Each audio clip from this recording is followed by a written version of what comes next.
Hi friends, എല്ലാവർക്കും PYQ study സ്റ്റുഡിയോയിലേക്ക് സ്വാഗതം. 2024 നടന്ന ഫയർ ആൻഡ് റെസ്ക്യൂ ഓഫീസർ പരീക്ഷയുടെ ക്വസ്റ്റ്യൻ പേപ്പറാണ് നമ്മൾ ചെയ്തുകൊണ്ടിരിക്കുന്നത്. ഇതിന്റെ ക്വസ്റ്റ്യൻ പേപ്പർ കോഡ് 11/2024.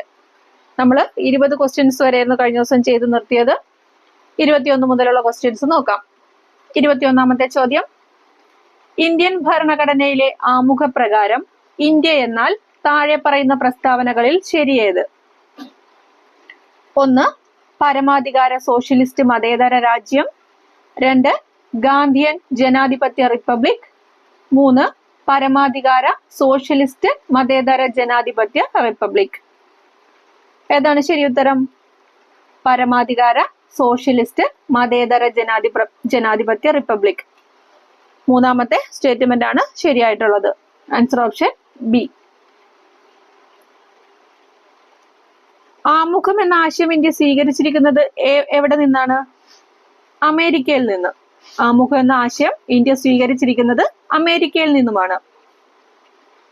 ഭരണഘടനയ്ക്ക് ഒരു ആമുഖം വേണമെന്ന ആവശ്യം ആദ്യമായിട്ട് മുന്നോട്ട് വെച്ച വ്യക്തി BN റാവു. ഭരണഘടനയ്ക്ക് ഒരു ആമുഖം വേണമെന്ന ആവശ്യം ആദ്യമായിട്ട് മുന്നോട്ട് വെച്ച വ്യക്തി ആരാണ്? BN റാവു. ആമുഖത്തിന്റെ ശില്പി ആരാണ്? അത് ജവഹർലാൽ നെഹ്റു ആണ്. ജവഹർലാൽ നെഹ്റു അവതരിപ്പിച്ച ലക്ഷ്യപ്രമേയമാണ് ആമുഖം. ഇന്ത്യൻ ഭരണഘടനയുടെ രത്നം എന്നറിയപ്പെടുന്നത് ആമുഖമാണ്. ഇന്ത്യൻ ഭരണഘടനയുടെ രത്നം. ആമുഖം ന്യായവാദത്തിന് അർഹമാണോ? അല്ല, ആമുഖം ന്യായവാദത്തിന് അർഹമല്ല. ആമുഖമടങ്ങിയ പേജ് അലങ്കരിച്ച് മനോഹരമാക്കിയ വ്യക്തി ആരാ? ആമുഖമടങ്ങിയ പേജ് അലങ്കരിച്ച് മനോഹരമാക്കിയത് റാം മനോഹർ സിൻഹ. റാം മനോഹർ സിൻഹ. ആമുഖത്തിലെ നീതി എന്ന ആശയം ഇന്ത്യ കടമെടുത്തിരിക്കുന്നത് റഷ്യയിൽ നിന്നാണ്. ആമുഖത്തിലെ നീതി എന്ന ആശയം ഇന്ത്യ കടമെടുത്തിരിക്കുന്നത് എവിടെ നിന്നാണ്? റഷ്യയിൽ നിന്ന്. അതേപോലെ ആമുഖത്തിലെ സ്വാതന്ത്ര്യം, സമത്വം, സാഹോദര്യം, റിപ്പബ്ലിക് എന്നീ ആശയങ്ങൾ ഇന്ത്യ കടമെടുത്തിരിക്കുന്ന രാജ്യം ഫ്രാൻസ് ആണ്. സ്വാതന്ത്ര്യം, സമത്വം, സാഹോദര്യം, റിപ്പബ്ലിക് എന്നീ ആശയങ്ങൾ എവിടുന്ന കടമെടുത്തിരിക്കുന്നത്? ഫ്രാൻസിൽ നിന്നും. ആമുഖത്തിൽ രേഖപ്പെടുത്തിയിരിക്കുന്ന ഒരേ ഒരു തീയതി ഏതാ? 1949 നവംബർ 26. ആമുഖത്തിൽ രേഖപ്പെടുത്തിയിരിക്കുന്ന ഒരേ ഒരു തീയതിയാണ് 1949 നവംബർ 26. ഇന്ത്യൻ ഭരണഘടനയിലെ ആമുഖപ്രകാരം ഇന്ത്യ എന്നാൽ പരമാധികാര സോഷ്യലിസ്റ്റ് മതേതര ജനാധിപത്യ റിപ്പബ്ലിക് ആണ്. 22ാമത്തെ ചോദ്യം നോക്കാം. ഇന്ത്യൻ ഭരണഘടനയിലെ മൗലിക കർത്തവ്യങ്ങളുമായി ബന്ധപ്പെട്ട് തെറ്റായ പ്രസ്താവന ഏത്? ഇന്ത്യൻ ഭരണഘടനയിലെ മൗലിക കർത്തവ്യങ്ങളുമായി ബന്ധപ്പെട്ട തെറ്റായ പ്രസ്താവന. 1. രാജ്യത്തിനു വേണ്ടി പൊരുതുവാൻ ഏതർത്ഥത്തിലും സന്നദ്ധമായിരിക്കുക. 2. ഏത് പ്രായത്തിലുള്ള കുട്ടികളെയും വിദ്യാഭ്യാസം ചെയ്യിക്കേണ്ടത് എല്ലാ രക്ഷിതാക്കളുടെയും കടമയാണ്. 3. വോട്ട് ചെയ്യുക എന്നുള്ളത് ഓരോ പൗരന്റെയും കടമയാണ്. തെറ്റായ പ്രസ്താവനയാണ് ചോദിച്ചേക്കുന്നത്. തന്നിരിക്കുന്ന 3ഉം തെറ്റായിട്ടുള്ള പ്രസ്താവനകളാണ്. Answer option D, all of the above. Indian ഭരണഘടന നിലവില് 11 മൗലിക കടമകളാണ് ഇന്ത്യൻ ഭരണഘടനയിൽ ഉള്ളത്. 42ാമത് ഭരണഘടനാ ഭേദഗതിയിലൂടെ 10 മൗലിക കടമകളായിരുന്നു കൂട്ടിച്ചേർത്തത്. എന്നാൽ നിലവിൽ 11 മൗലിക കടമകളാണ് ഉള്ളത്. 2002 86ാമത് ഭേദഗതി പ്രകാരമാണ് 11ാമത്തെ മൗലിക കടമ ഇന്ത്യൻ ഭരണഘടനയിൽ കൂട്ടിച്ചേർത്തത്. നമുക്ക് 11 മൗലിക കടമകൾ ഒന്ന് ഓടിച്ചു നോക്കാം. 1. ഭരണഘടനയെ അനുസരിക്കുകയും അതിന്റെ ആദർശങ്ങളെയും സ്ഥാപനങ്ങളെയും ദേശീയ പതാകയെയും ദേശീയ ഗാനത്തെയും ആദരിക്കുകയും ചെയ്യുക. ഒന്നാമത്തെ എന്താണ്? ഭരണഘടനയെ അനുസരിക്കുകയും അതിന്റെ ആദർശങ്ങളെയും സ്ഥാപനങ്ങളെയും ദേശീയ പതാകയെയും ദേശീയ ഗാനത്തെയും ആദരിക്കുകയും ചെയ്യുക. 2. നമ്മുടെ ദേശീയ സമരത്തിന് പ്രചോദനം നൽകിയ മഹത്തായ ആദർശങ്ങളെ പരിപോഷിപ്പിക്കുകയും പിന്തുടരുകയും ചെയ്യുക. നമ്മുടെ ദേശീയ സമരത്തിന് പ്രചോദനം നൽകിയ മഹത്തായ ആദർശങ്ങളെ പരിപോഷിപ്പിക്കുകയും പിന്തുടരുകയും ചെയ്യുക. 3. ഭാരതത്തിന്റെ പരമാധികാരവും ഐക്യവും അഖണ്ഡതയും നിലനിർത്തുകയും സംരക്ഷിക്കുകയും ചെയ്യുക. ഭാരതത്തിന്റെ പരമാധികാരവും ഐക്യവും അഖണ്ഡതയും നിലനിർത്തുകയും സംരക്ഷിക്കുകയും ചെയ്യുക. 4. രാജ്യത്തെ കാത്തുസൂക്ഷിക്കുകയും ദേശീയ സേവനം ആവശ്യപ്പെടുമ്പോൾ അനുഷ്ഠിക്കുകയും ചെയ്യുക. രാജ്യത്തെ കാത്തുസൂക്ഷിക്കുകയും ദേശീയ സേവനം ആവശ്യപ്പെടുമ്പോൾ അനുഷ്ഠിക്കുകയും ചെയ്യുക. 5. മത, ഭാഷ, പ്രാദേശിക വൈവിധ്യങ്ങൾക്ക് അതീതമായി ഭാരതത്തിലെ എല്ലാ ജനങ്ങൾക്കുമിടയിൽ ഐക്യവും സാഹോദര്യ മനോഭാവവും പുലർത്തുക. സ്ത്രീകളുടെ അന്തസ്സിന് കുറവ് വരുത്തുന്ന ആചാരങ്ങൾ പരിത്യജിക്കുക. 5 എന്താണ്? മത, ഭാഷ, പ്രാദേശിക വൈവിധ്യങ്ങൾക്ക് അതീതമായി ഭാരതത്തിലെ എല്ലാ ജനങ്ങൾക്കുമിടയിൽ ഐക്യവും സാഹോദര്യ മനോഭാവവും പുലർത്തുക. അതേപോലെ സ്ത്രീകളുടെ അന്തസ്സിന് കുറവ് വരുത്തുന്ന ആചാരങ്ങൾ പരിത്യജിക്കുക. 6. നമ്മുടെ സംസ്കാരത്തിന്റെ സമ്പന്നമായ പാരമ്പര്യത്തെ വിലമതിക്കുകയും നിലനിർത്തുകയും ചെയ്യുക. നമ്മുടെ സംസ്കാരത്തിന്റെ സമ്പന്നമായ പാരമ്പര്യത്തെ വിലമതിക്കുകയും നിലനിർത്തുകയും ചെയ്യുക. 7.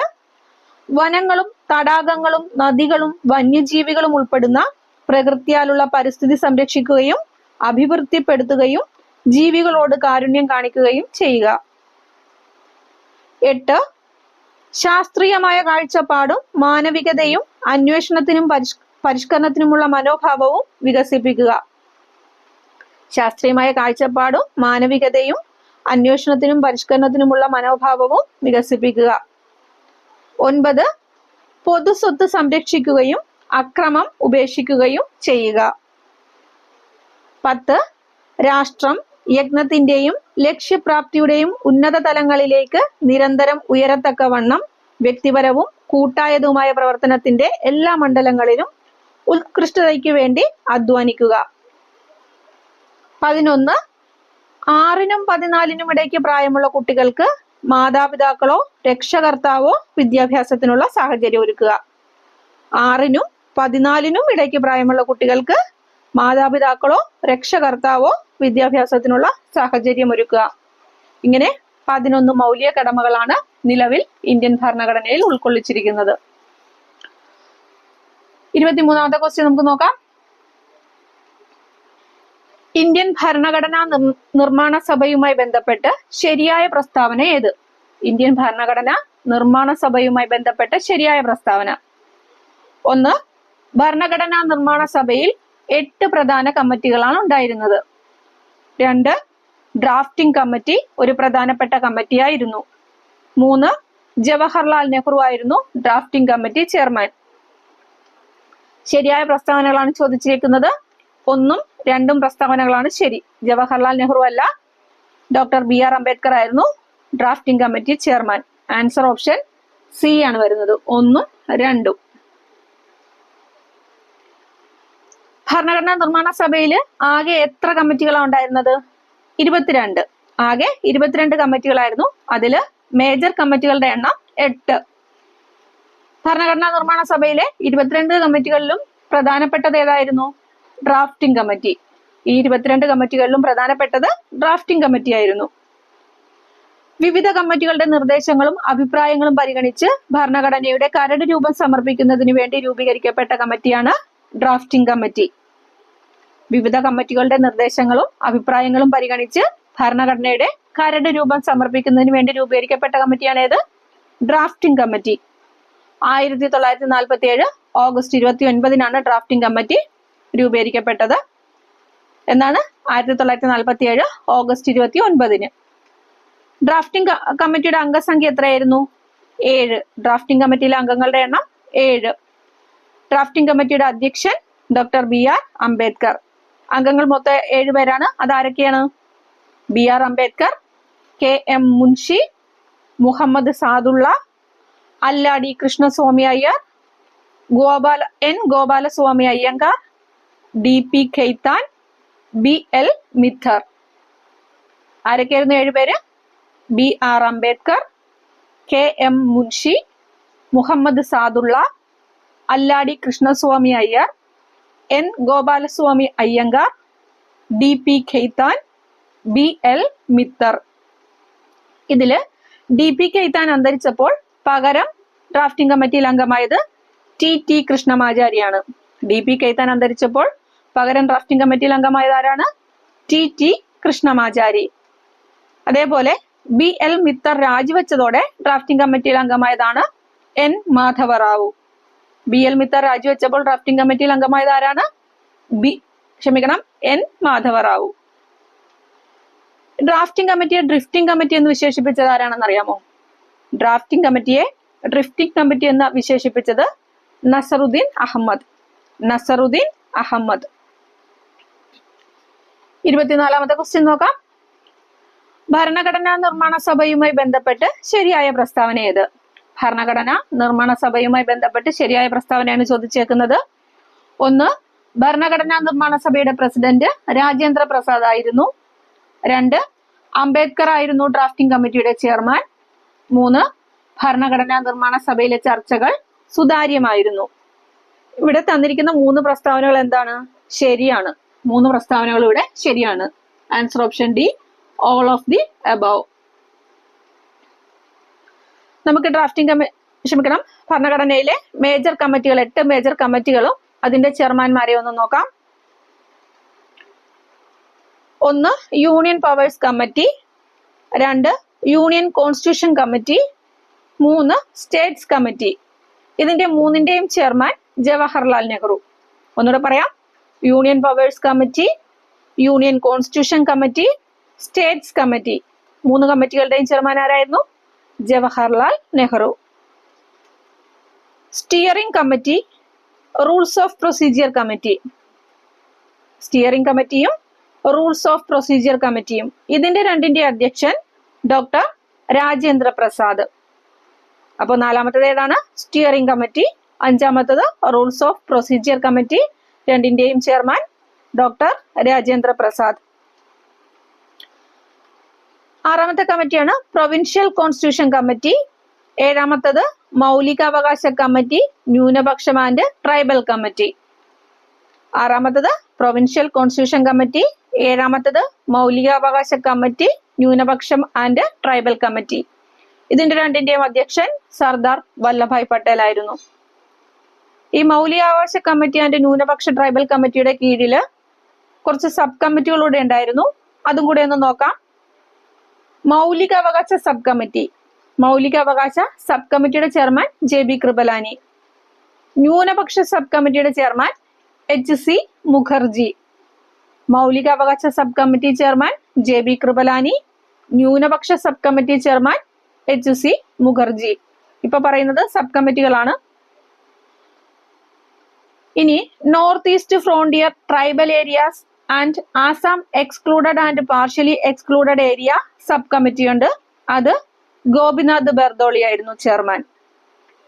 North east frontier tribal areas and Assam excluded and partially excluded area sub committee Gopinath Bardoloi. അതേപോലെ excluded and partially excluded other than those in Assam ആണ്. അതിന്റെ സബ് കമ്മിറ്റിയുടേത് AV Thakkar. Excluded and partially excluded area sub committee AV Thakkar. 8ാമത്തെ major committee ആയിരുന്നു drafting committee. Drafting കമ്മിറ്റിയുടെ chairman doctor BR Ambedkar. Drafting committee chairman ആരായിരുന്നു? Doctor BR Ambedkar. അപ്പൊ major കമ്മിറ്റികൾ ഒന്നുകൂടെ പറയാം. Union powers committee, union constitution committee, states committee 3ഉം ജവഹർലാൽ നെഹ്റു.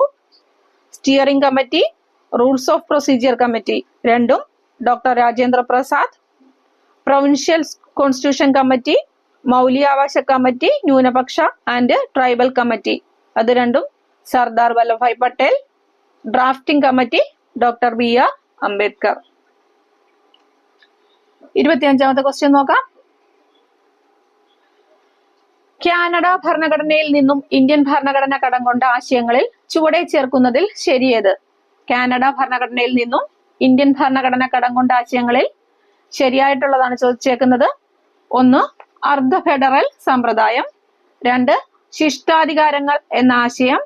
3. നിർദ്ദേശക തത്വങ്ങൾ. ഏതൊക്കെയാണ്? 1ഉം 2ഉം ആണ് വരുന്നത് അല്ലെ. നിർദ്ദേശക തത്വങ്ങൾ അയർലൻഡിൽ നിന്നുമാണ്.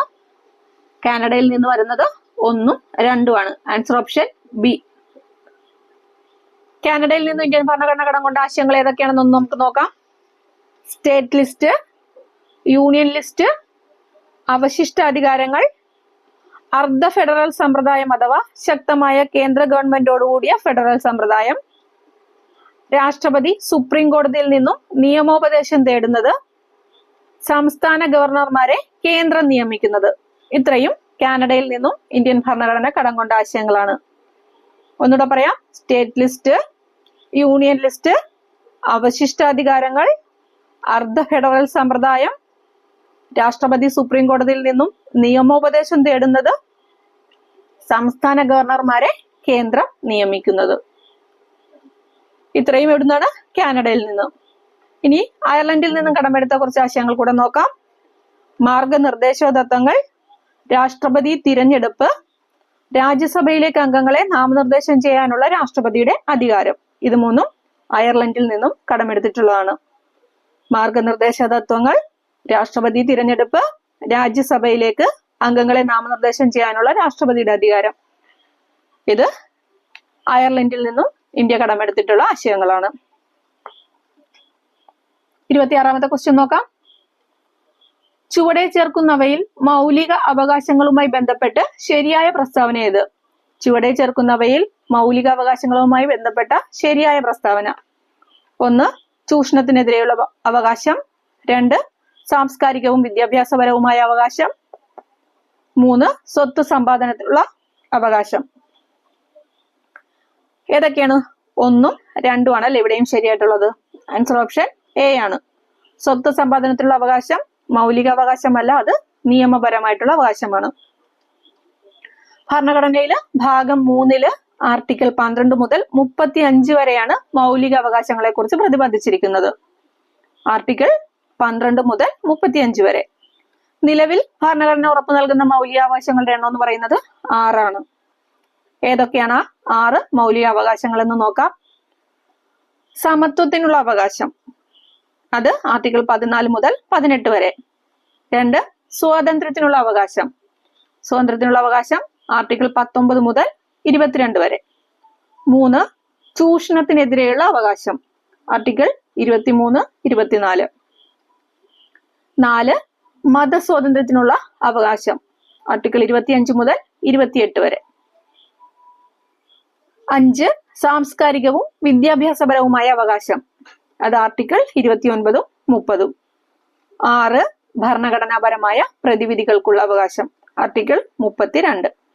അപ്പൊ ഏതൊക്കെയാണ് 6 മൗലികാവകാശങ്ങൾ?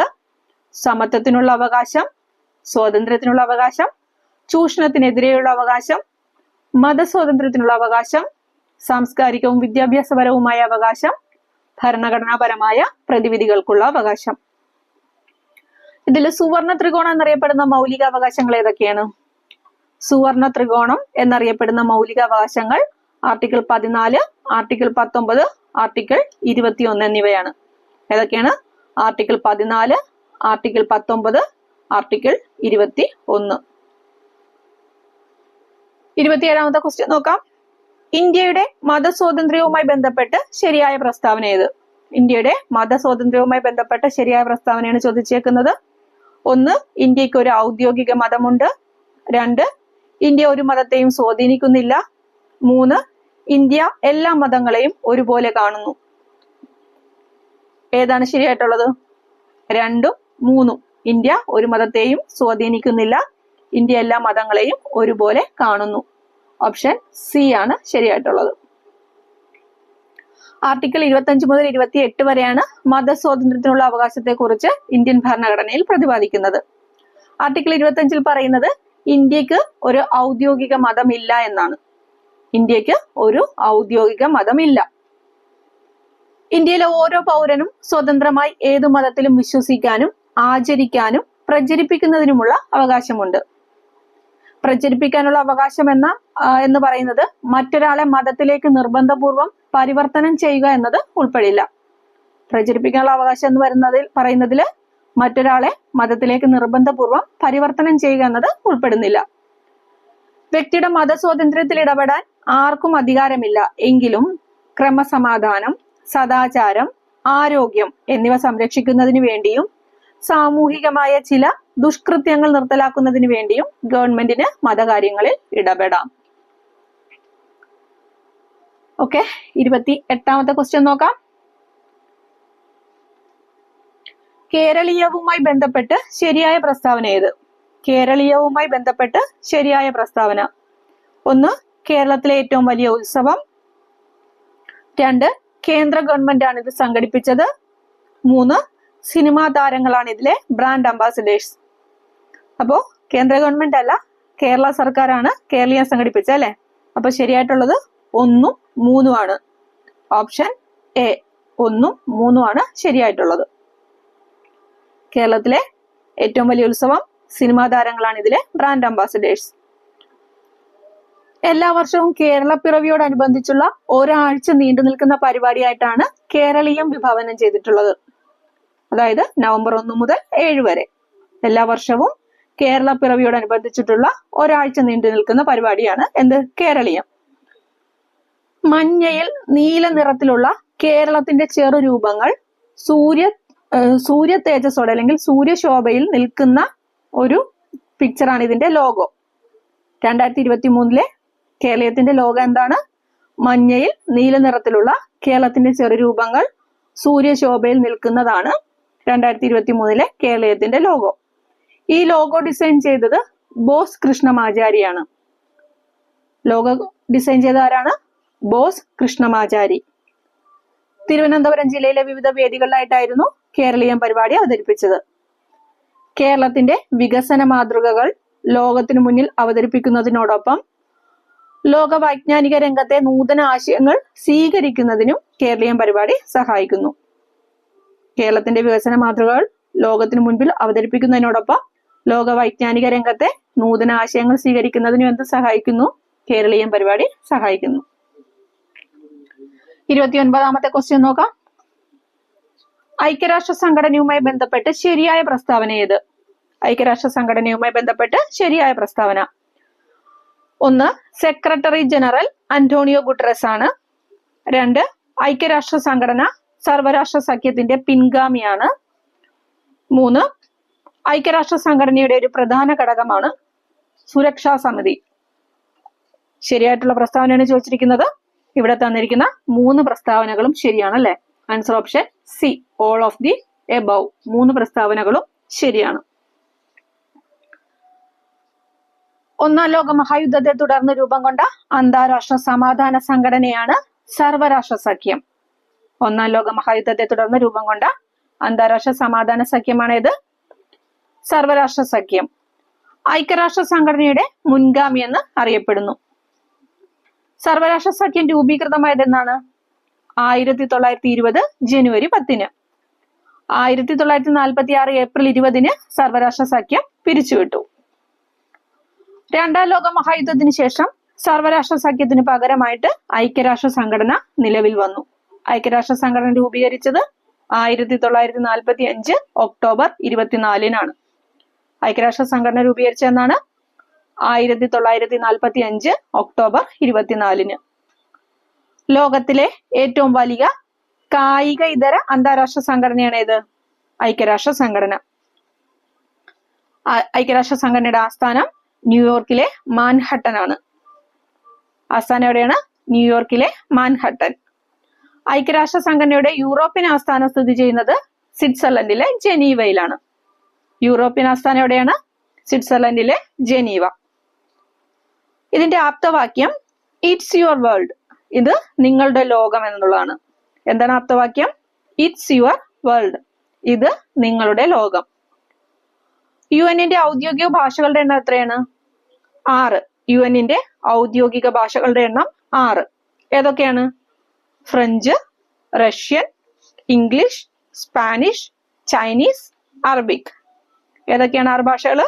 French, Russian, English, Spanish, Chinese, Arabic. സംഘടനയുടെ ദൈനംദിന കാര്യങ്ങൾക്ക് ഉപയോഗിക്കുന്ന ഭാഷകൾ ഇംഗ്ലീഷും ഫ്രഞ്ചും ആണ്. ദൈനംദിന കാര്യങ്ങൾക്ക് ഉപയോഗിക്കുന്ന ഭാഷകൾ ഏതൊക്കെയാണ്? ഇംഗ്ലീഷും ഫ്രഞ്ചും. ഐക്യരാഷ്ട്ര സംഘടനയിലെ നിലവിലെ അംഗസംഖ്യ എന്ന് പറയുന്നത് 193 ആണ്. നിലവിലെ അംഗസംഖ്യ 193. UNO-യിൽ അംഗമായ അവസാനത്തെ രാജ്യം ദക്ഷിണ സുഡാനാണ്. 2011 ജൂലൈ 14 ദക്ഷിണ സുഡാൻ UNO-യിൽ അംഗമായത്. UNO-യിൽ അംഗമായ 29ാമത്തെ രാജ്യം ഏതാ? ഇന്ത്യ. 29ാമത്തെ രാജ്യം ഇന്ത്യയാണ്. 1945 ഒക്ടോബർ 30 ഇന്ത്യ ഐക്യരാഷ്ട്ര സംഘടനയിൽ അംഗമായത്. 30ാമത്തെ ക്വസ്റ്റ്യൻ നോക്കാം. 2023 G20 ഉച്ചകോടിയുമായി ബന്ധപ്പെട്ട് ശരിയായ പ്രസ്താവന ഏത്? 2023 G20 ഉച്ചകോടിയുമായി ബന്ധപ്പെട്ട് ശരിയായ പ്രസ്താവന. 1. G20 18ാമത്തെ ഉച്ചകോടിയായിരുന്നു ഇത്. 2. ന്യൂഡൽഹിയിലാണ് ഈ ഉച്ചകോടി നടന്നത്. 3. ഇന്ത്യയിൽ നടക്കുന്ന 2ാമത്തെ ഉച്ചകോടിയാണിത്. ശരിയായിട്ടുള്ളത് ഏതാ? 1ഉം 2ഉമാണ് ശരിയായിട്ടുള്ളത്. ഇന്ത്യയിൽ നടക്കുന്ന 2ാമത്തെ അല്ല 1ാമത്തെ ഉച്ചകോടിയാണ് 2023 നടന്നത്. 2023 18ാമത് G20 ഉച്ചകോടിയുടെ വേദി ഇന്ത്യ ആയിരുന്നു. ഇന്ത്യയിൽ വെച്ച് നടന്ന ആദ്യത്തെ G20 ഉച്ചകോടിയായിരുന്നു 2023. 2023 ഉച്ചകോടിയിൽ G20 പ്രതിനിധികൾക്ക് നൽകിയ 2 ലഘുലേഖകൾ ഏതൊക്കെയാണെന്ന് അറിയാമോ?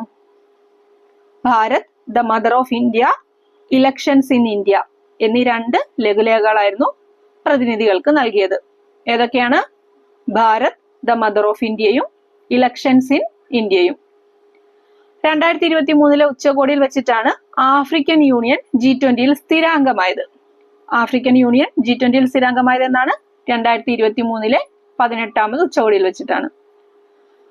2023 G20-യിലെ ഇന്ത്യൻ ഷെർപ്പ ആരായിരുന്നു? അമിതാഭ് കാന്ത്. 2023 G20-യിലെ ഇന്ത്യൻ ഷെർപ്പ അമിതാഭ് കാന്ത് ആയിരുന്നു. അംഗരാജ്യത്തിന്റെ നേതാവിന്റെ പ്രതിനിധിയാണ് ആര്? ഷെർപ്പ എന്ന് പറയുന്നത്. അംഗരാജ്യത്തിന്റെ നേതാവിന്റെ പ്രതിനിധിയെ പറയുന്നതാണ് ഷെർപ്പ. 1ാമത്തെ ഷെർപ്പ മീറ്റിംഗ് നടന്നത് ഉദയ്പൂരിലും 2ാമത്തെ ഷെർപ്പ മീറ്റിംഗ് നടന്നത് കുമരകത്തും വെച്ചിട്ടാണ്. 1ാമത്തെ ഷെർപ്പ മീറ്റിംഗ് ഉദയ്പൂരിലും 2ാമത്തെ ഷെർപ്പ മീറ്റിംഗ് ഉദയ്പൂരിലും വെച്ച് 2ാമത്തെ ഷെർപ്പ മീറ്റിംഗ് കേരളത്തിലെ കുമരകത്തും വെച്ചിട്ട്. 2023 G20 ട്രോയിക്കയിലേക്കുള്ള അംഗങ്ങൾ ഏതൊക്കെയാണ്? 2023 G20 ട്രോയിക്കയിലേക്കുള്ള അംഗങ്ങൾ ഇന്ത്യ, ഇന്തോനേഷ്യ, ബ്രസീൽ. 2023 G20 ട്രോയിക്ക അംഗങ്ങൾ ഏതൊക്കെയാണ്? India, Indonesia, Brazil. 2024 G20 ട്രോയിക്ക അംഗങ്ങള് ബ്രസീൽ, ഇന്ത്യ, ദക്ഷിണാഫ്രിക്ക. 2024 ട്രോയിക്കയിലേക്കുള്ള അംഗങ്ങൾ ഏതൊക്കെയാണ്?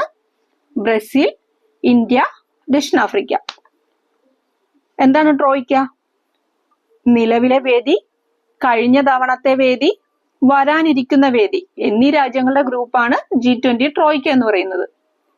എന്താണ് G20 ട്രോയിക്ക എന്ന് പറയുന്നത്?